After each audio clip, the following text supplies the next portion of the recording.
Prosthetists have developed a relationship with dolphins of late that's a very unique one. It's an ironic tale at the very least. There's an uplifting movie about those in our industry that came to the aid of a dolphin who lost its tail by becoming entrapped. We now find ourselves in the same situation as the dolphin, being caught in the dragnet of the government's search for legitimate fraud. And while our very existence as a caregiver society depends on them finding that fraud, there's many of us that are the innocent dolphin in the tuna's net. It would be wonderful if the dolphin could come to our rescue now. We know that they would because we helped them in the very same situation.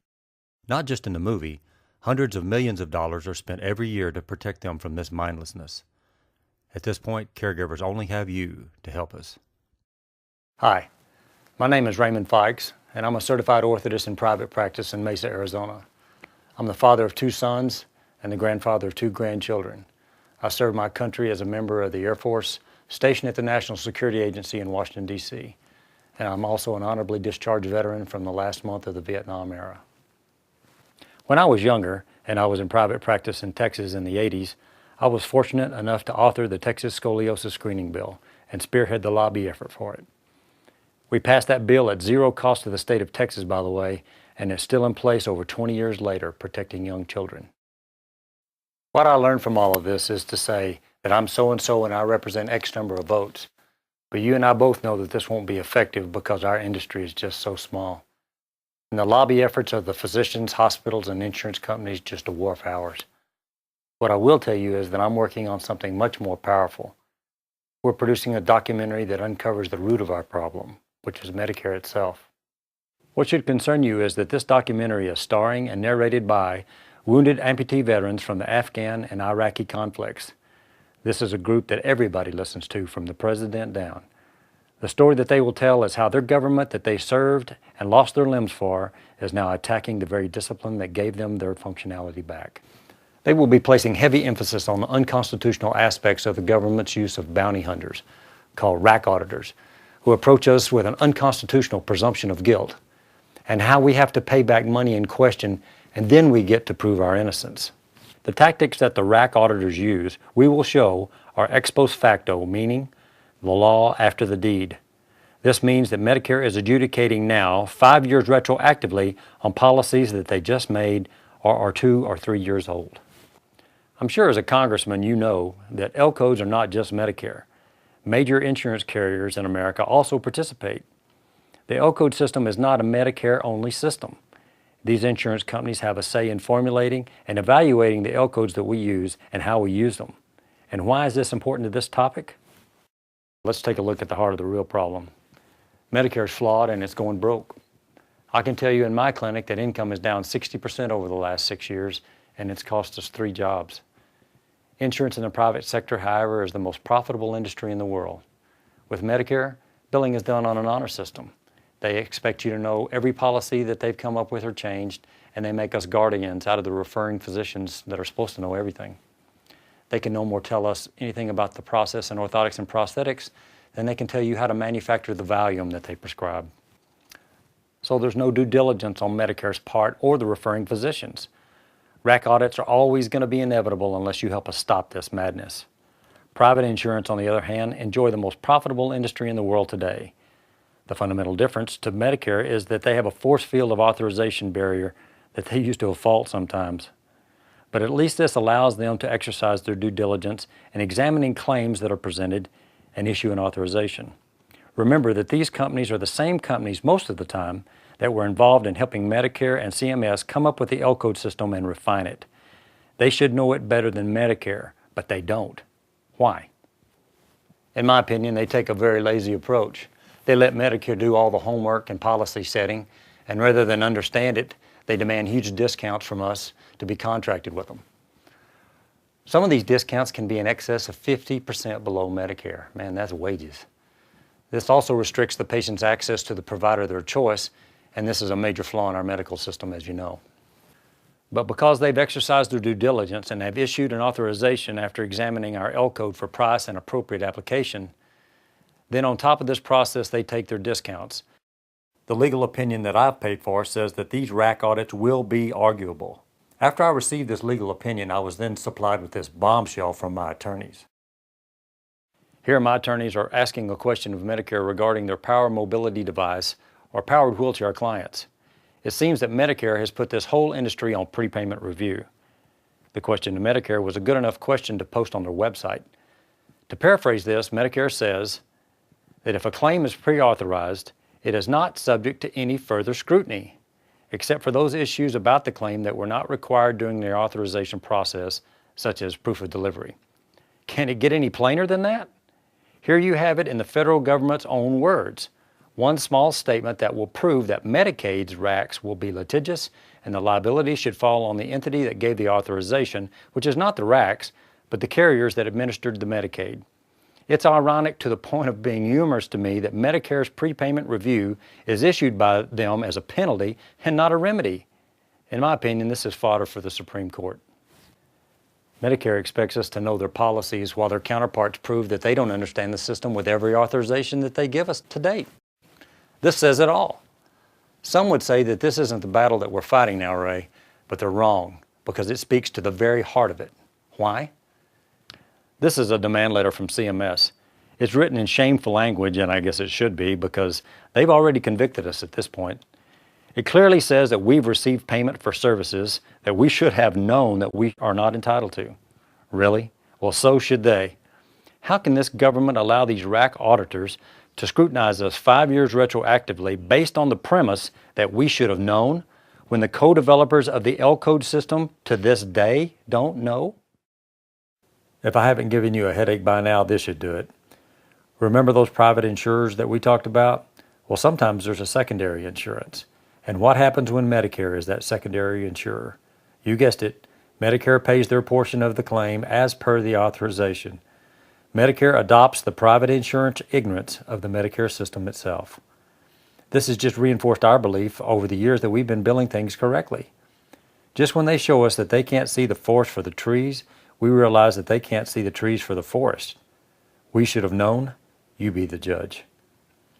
We are regulated to death. It used to be as easy as this. You get a prescription, you make a prosthesis, and make sure that your patient's happy. And it looked like this. One simple piece of paper and line of communication. But while we were busy seeing patients for the last 10 years, Medicare was creating this monster. Each one of these lines represents a mountain of paperwork, and it's going to double in the next 2 years and triple if you figure that FDA hasn't even started with us yet. I'm a small company, and a recoupment of a computerized knee is in excess of $50,000, and I've got $30,000 worth of parts in it. I received one of these notices on just such an item. The patient is doing extremely well now, but his prosthesis was 6 years old and worn out.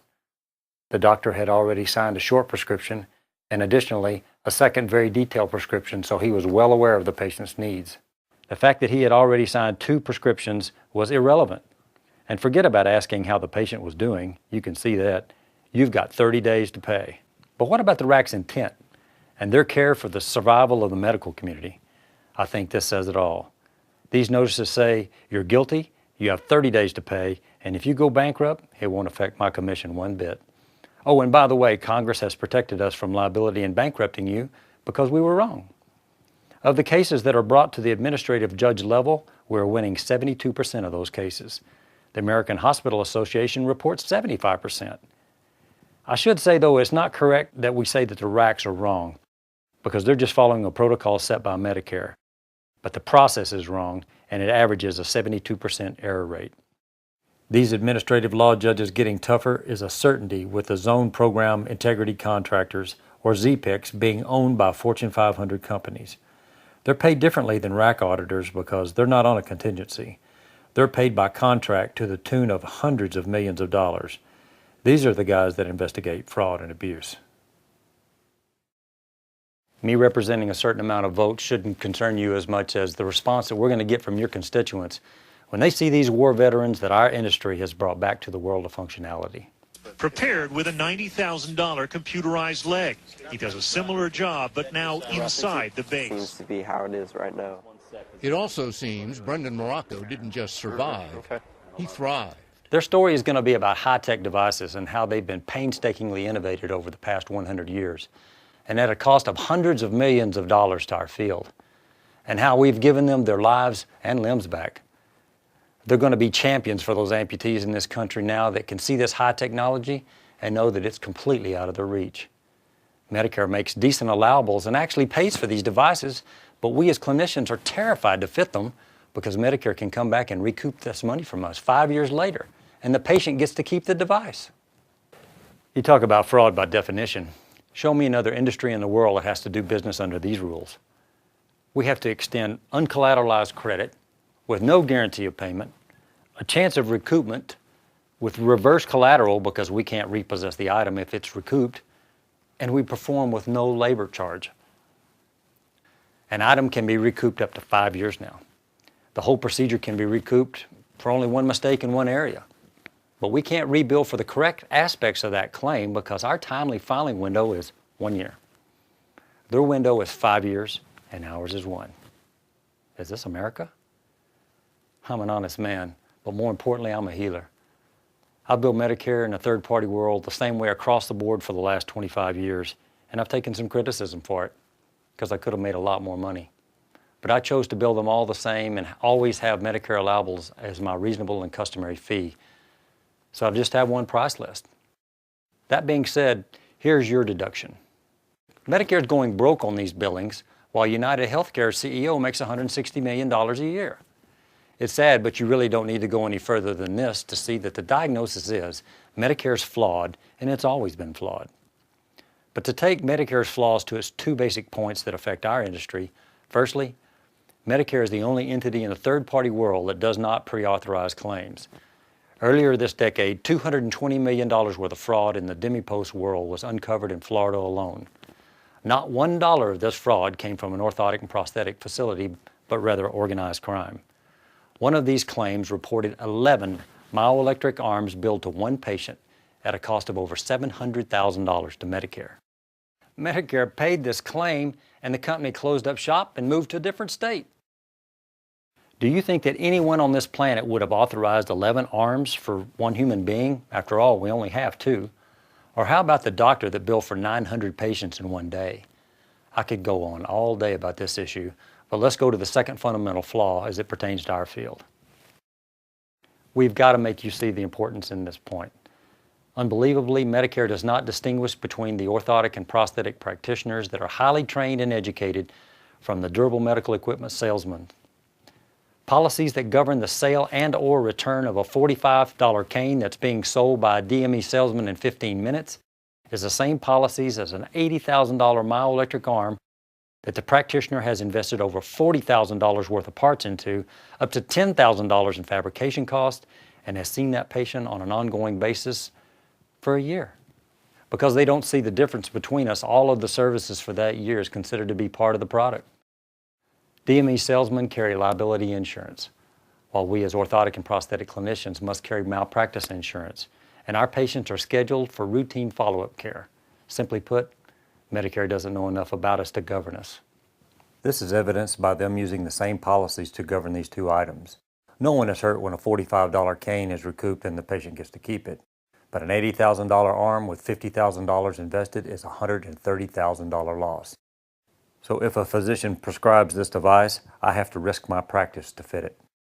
We're going to show you that we're right on the money when it comes to these concepts. My colleagues have done a great job in addressing the symptoms of our problem, but it'll take an hour-long program to tell the whole story and reveal the true diagnosis. Please listen, and please help us. If you choose not to help us, after seeing the documentary, your constituents may want to know why you didn't.